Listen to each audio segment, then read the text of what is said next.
अब यहाँ पे सबसे बड़ी चिंता की बात क्या हो जाती है कोटा के लिए। देखिए, हम सभी जानते हैं कि कोटा में हर साल लगभग 1 लाख से 1.5 लाख बच्चे पढ़ते हैं, वहाँ पे स्टूडेंट्स होते हैं।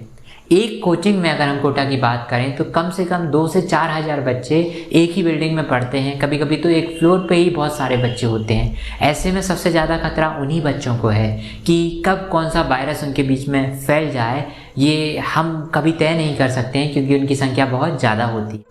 लेकिन जैसे ही कोचिंग्स खुलेंगी कोटा के अंदर, कुछ तो होगा, कुछ तो सोशल डिस्टेंसिंग के कुछ रूल्स होंगे, कुछ हाइजीन को लेकर के कुछ रूल्स होंगे जो कि इम्प्लीमेंट किए जाएंगे, जो कि बच्चों को बताया जाएगा कि आप लोग इन रूल्स का पालन करिए ताकि इस वायरस से बचा जा सके। एलन की एक सोर्स से जानकारी मिली है, हमें कुछ रूल्स बताए हैं उस सोर्स ने, जो कि आप ये तो मान करके चलिए कि एलन की जितने भी कैंपसेस हैं, एलन की जितनी भी बिल्डिंग्स हैं, वहाँ पे तो लागू होंगे ही। और ऐसा माना जा रहा है कि कोटा के बाकी जितने इंस्टीट्यूट्स हैं वो भी इसी चीज़ का पालन करेंगे। तो अभी मैं कुछ ऐसी गाइडलाइंस बताऊंगा जो कम से कम एलन के कैंपस में तो फॉलो होंगे ही। उसके साथ साथ बहुत हद तक संभव है कि बाकी कोचिंग इंस्टीट्यूट में भी यही गाइडलाइंस फॉलो की जाए। तो मैं आपको बताता हूँ शुरुआत से कि जैसे ही आप कोचिंग के अंदर एंट्री लोगे उसके बाद से आपको क्या क्या करना पड़ेगा आपको वापस आते समय तक। वीडियो शुरू करने से पहले मैं आपको बता दूं, अगर आप मोशन क्लासेस के वीडियो लेक्चर्स खरीदना चाहते हो जो कि परीक्षा ऐप पर उपलब्ध हैं, तो आप जानकारी 15 ये कूपन कोड यूज़ कर लीजिएगा। इससे आपको 15% डिस्काउंट मिल जाएगा, यानी कि 3750 रुपये का डिस्काउंट मिल जाएगा। तो अगर आप प्लान कर ही चुके हैं कि मोशन के आपको वीडियो लेक्चर्स खरीदने हैं, तो आप ये कोड यूज़ करके थोड़ा सा अपना जो प्राइस है वो कम कर लीजिएगा, आपका इससे फ़ायदा हो जाएगा। तो जैसे ही आप कोचिंग के अंदर एंट्री लोगे तो गेट पर ही जो मेन गेट होगा वहीं पर आपकी थर्मल स्कैनिंग की जाएगी। उसके साथ साथ आपके पास मास्क और जो ट्रांसपेरेंट वो सील्ड होती है, ये दोनों चीज़ें होना अनिवार्य है। अगर ये नहीं होंगी तो आपको वापस भेज दिया जाएगा, आपको बिल्डिंग के अंदर एंट्री नहीं मिलेगी। तो जैसे ही अब आप गेट के अंदर जाओगे तो आपको जगह जगह मार्क्स मिलेंगे, मार्क मिलेंगे, उनके अनुसार ही आपको अंदर जाना पड़ेगा जिससे कि सोशल डिस्टेंसिंग का पालन हो सके। इसके बाद जैसे ही आप अंदर जाएंगे तो कोचिंग के कैंपस में कई जगह पे सैनिटाइज़र होंगे या कोई व्यक्ति होगा जो कि सैनिटाइज़र लेकर के रखा होगा, जिससे आपको बार बार हैंड वॉश करने पड़ेंगे। ये हो सकता है आपको कई बार फ्रिक्वेंसी के साथ करना पड़े या वो 2-3 जगहों पर रखे हों, जब तक कि आप क्लास के अंदर ना पहुँच जाएँ तो आपको आपके हैंड वॉश करने पड़ेंगे। इसके बाद जैसे ही आप क्लास में जाने को होंगे तो क्लास में जाने से पहले भी आपकी थर्मल स्कैनिंग होगी। एलन का ये सोर्स है, तो एलन में तो पक्का ऐसा होगा, हो सकता है ना भी करे। बाकी इंस्टीट्यूट का ऐसा नहीं कहा जा सकता कि डबल से थर्मल स्कैनिंग होगी, लेकिन एलन में ये पक्का है। अब जैसे ही बच्चे क्लासरूम के अंदर जाएंगे तो एक चीज़ तो पक्की है कि क्लासरूम की जितनी कैपेसिटी है उससे आधे बच्चे वहाँ पे बैठेंगे। यानी कि अगर 200 बच्चे एक क्लास में बनते हैं तो उस क्लास में 100 बच्चों को ही बैठने दिया जाएगा।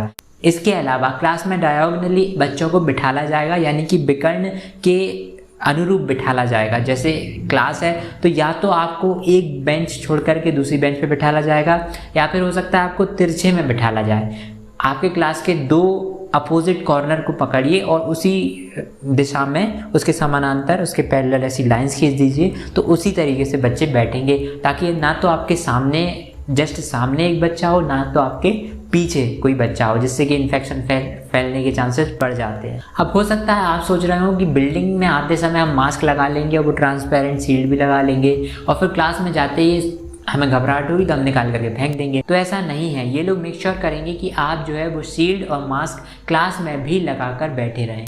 तो दोस्तों ये कुछ नियम कानून थे जो कि एलन के एक सोर्स से मुझे पता चले हैं। तो ये जाहिर है कि एलन के जितने भी कैंपसेस हैं इन कोटा और आउटसाइड ऑफ कोटा, उन पे तो ये बात लागू होगी ही। इसके अलावा बाकी इंस्टीट्यूट पे भी काफ़ी हद तक चांसेस हैं कि इसी तरीके की गाइडलाइन होगी, क्योंकि वहाँ पे ज़्यादा वेरिएबल नहीं होता है। एक कोचिंग जो कर लेती है डिसाइड, वही सारी कोचिंग अप्लाई करने लगते हैं। इससे भी ज़रूरी बात एक और आ जाती है दोस्तों कि ये तो हो गई कोचिंग की सेफ्टी, लेकिन हम सब जानते हैं हॉस्टल्स और मेस, ये लोग उतने ज़्यादा केयरिंग नहीं होते हैं, इनको उतनी ज़्यादा चिंता नहीं होती है। अगर हम बात करें कोचिंग की, तो कोचिंग एक थोड़ा सा बड़ा नाम होता है, उनको जवाबदेही होती है, लोगों को जवाब देना पड़ता है, मीडिया में नाम रहता है, तो हम मान सकते हैं वो इसको मेंटेन करके रखेंगे। लेकिन मेस में, आपके हॉस्टल में या पीजी में ये थोड़ा सा डगमगा जाता है। अब बात आती है कि जब आप सड़क पर चल रहे होंगे तब भी बहुत सारी दिक्कत आएंगी। इसके अलावा आप मेस में खाना खाएंगे तब भी दिक्कत आएगी, हॉस्टल में रह रहे होंगे तब भी दिक्कत आएगी। दिक्कत हटने वाली नहीं है और इतनी जल्दी आप इस चीज़ का निपटारा नहीं कर सकते। मैं आपको सलाह यही दूंगा कि आप खुद के प्रिकॉशंस बनाएं। आपको क्या लगता है कि कितनी डिस्टेंस दूसरे से रखनी चाहिए, किस तरीके से रखनी चाहिए। हॉस्टल में है तो आपको क्या कैसे दूसरे दोस्तों से डिस्टेंस बनानी है, मेस में खाना खाते वक्त क्या करना है, ये सारी चीज़ें आप अपने दिमाग से प्लान करिए तो भी आप ज़्यादा सुरक्षित रहेंगे, ना कि दूसरों पर रिलाई करिए। इसके अलावा मैं मेस के बारे में बहुत कंसर्न हूँ कि मेस में कैसे क्या होगा।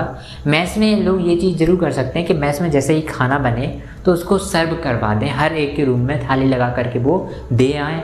ऐसे में मैन पावर तो लगेगी लेकिन चांसेस बहुत ज़्यादा रिड्यूस हो जाते हैं कि किसी के भी थाली के जो बर्तन हैं उसमें वायरस हों।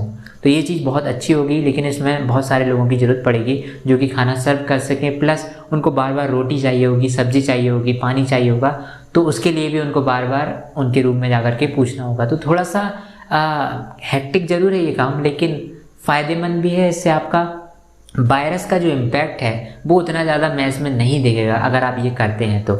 अब खैर इसके अलावा भी बहुत सारे अच्छे उपाय होंगे जो कि मेस वाले बेहतर समझते होंगे, तो आगे देखा जाएगा कि कौन सा उपाय अपनाया जाता है, लेकिन आपको अपने तौर पे भी इस चीज़ का पूरा ध्यान रखना है।